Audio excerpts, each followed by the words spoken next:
Deixa eu te perguntar uma coisa desses tempos todos. Agora nós vamos falar uma coisa que você tem uma entrevista favorita de todos os tempos que você fez? Eu tenho. Eu fiz várias que eu considero assim espetaculares. Eu tenho. Eu tenho uma do Piquet em Indianápolis, né, que rendeu 8 minutos no Fantástico. 92, né? 92.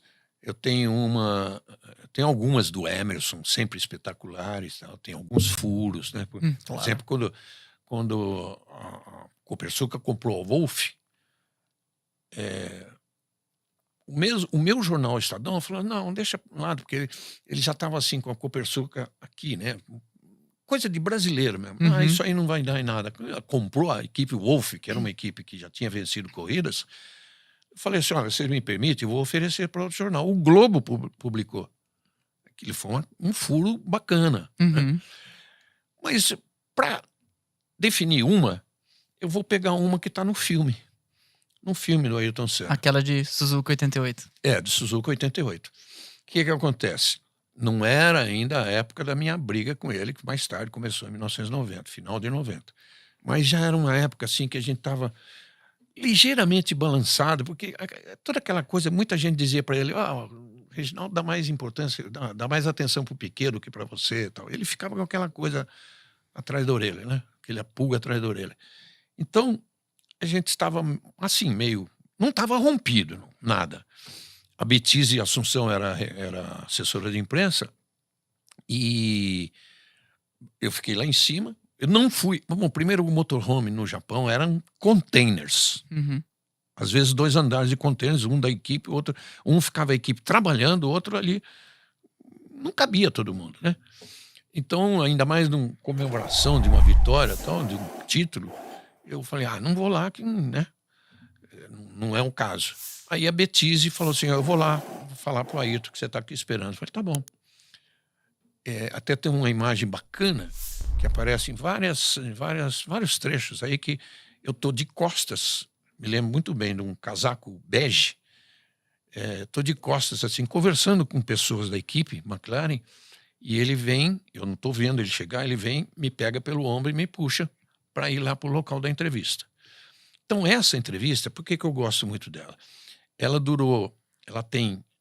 O original dela tem 8 minutos, gravada por um cinegrafista japonês, que eu contratei, da Fuji TV, contratei com 0 custo para a Globo, porque eu era bem amigo da Maria, esse nome italiano, mas que era uma chefe da equipe da Fuji TV, da Fuji TV, né, do canal japonês, e ela me emprestou esse cinegrafista.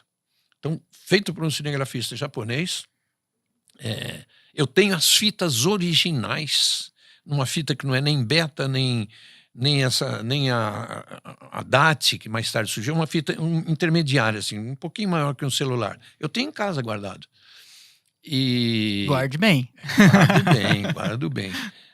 A Globo aproveitou bem essa entrevista, dentro do possível, assim, no Fantástico, não sei quanto foi, mas foi longa. Essa entrevista, por que eu te digo que é a preferida? Essa entrevista está reproduzida na íntegra, no filme, no final do filme do Ayrton Senna, não comigo fazendo, né? Ou seja, a entrevista é para mim, Claro. mas todo aquele romantizado que eu digo que é obrigatório no cinema, então é uma repórter fictícia que já vem lá de trás, quando ele começou a chegar na Inglaterra e tudo, então ela que faz. Ela nem aparece ela, se não me engano, acho que nem aparece. Acho que é meio que daqui. Assim. Esqueci do nome dela também. Puxa, também. Bom, enfim. É difícil lembrar o nome do personagem, fictícia. né? E aí a entrevista é essa. Interessante que terminou a entrevista, os ingleses, alemães, italianos, principalmente, italianos eles entendem bastante, né, o nosso idioma, mas principalmente os franceses, os franceses também entendem. Os ingleses que eram mais chegados ao Senna, inclusive o Keith Sutton, né, fotógrafo dele a vida toda, chegaram para mim e falaram assim, o que você perguntou para ele? Nós nunca vimos o Ayrton chorar tanto. Sim. Eu tenho a nítida impressão naquele dia que se você pudesse ter aqueles efeitos de hoje em dia de imagem digital, de isolar, tira todo mundo, deixa só você e ele, parece que aquele dia ele tava falando pra você. Tava E falando aquele pra dia... ele. E eu tava falando Isso pra que ia ele. falar, né? Óbvio que você, como bom entrevistador jornalista, tava tentando Tirar dele. tirar o Ayrton, ou talvez tirar o Beco de dentro do Ayrton, É, né? isso. Que você conhecia dos Ô, bastidores, né? Rodrigo, você fala os termos exatos, cara. É isso aí, tirar o Beco de dentro do Ayrton Senna. Que legal. E ele sabe que eu estava me dirigindo a ele como falando de nós. Sim. De nós. Parecia quase uma DR, É, né? era uma DR, Para era milhões uma de DR. pessoas E assistirem. ele sempre buscando uma saída.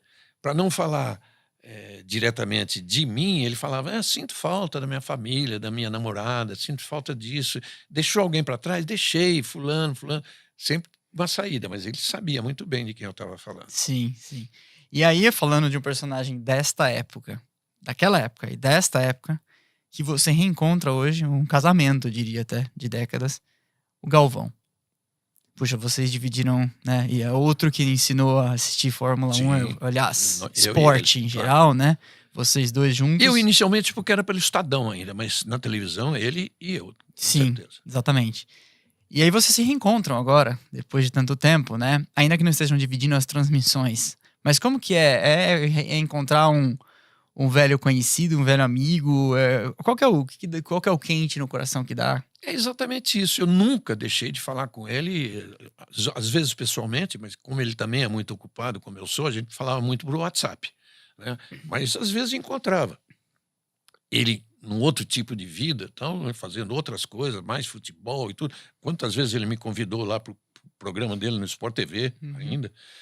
E esse encontro foi muito bacana. Tem a Band publicou um filminho da gente se encontrando pela primeira vez. Eu lembro. Muito bacana, eu vi, tá no Instagram. Sim. E foi muito bom, sabe? Não podia ser de forma diferente. Imagine, num dia em que ele estava lá se apresentando, o Rodolfo Schneider, que é o nosso chefe geral lá, falou assim: puxa vida, vê se você consegue estar aqui às 6 horas, que é quando ele vai chegar. Eu cheguei 9h30, porque eu estava saindo do hospital. Eu estava com uma pneumonia, estava liberado, fazendo os últimos exames. Eu saí de lá, do jeito que eu estava, fui direto para a Band e cheguei. Estava lá todo mundo ainda, depois de ser apresentado tudo, estava lá todo mundo, assim, naquele bate-papo final. E então o reencontro foi esse. Já participei desse programa atual dele, vou participar muito mais, ele já falou. Tem até uma ideia de um quadro dentro do programa, tá? E, enfim, é um amigo que eu reencontro. E eu sem tempo e ele sem tempo para a gente retomar aquilo que a gente tinha de melhor, que eram os nossos jantares, né? Ah, eu imagino. Mas vai acontecer. Eu imagino. Eu queria ser uma mosquinha para sentar nessa mesa.